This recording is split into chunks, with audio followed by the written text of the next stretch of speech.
O'qib shokka tushgan kitoblarim. Albatta yaxshi ma'noda. Number 1 Binafsha shu'lasi. Syujetida bitta mo'ysafid chol kelib qizga qurigan binafsha gulini beradi va qiz o'sha binafsha gulini hidlab kitob o'qigandan keyin o'sha kitobning ichidagi qahramonga aylanib qoladi.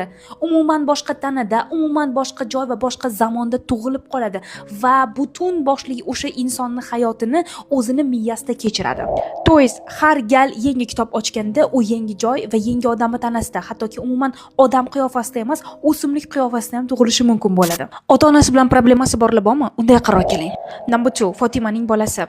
Ushbu kitob ota-onalar va farzandlar o'rtasidagi munosabatlarni yana ham yaxshilaydi deb o'ylayman, chunki aynan unda farzandlar his qilayotgan, lekin ota-onaga ayta olmayotgan ba'zi bir og'riqlar juda ham chiroyli tasvirlangan. Men nazarimda ota-onalar va menga o'xshab bo'lajak ota-onalar farzand tarbiyasida ishlatishi mumkin bo'lgan ba'zi bir joylari juda ham ahamiyatga ega.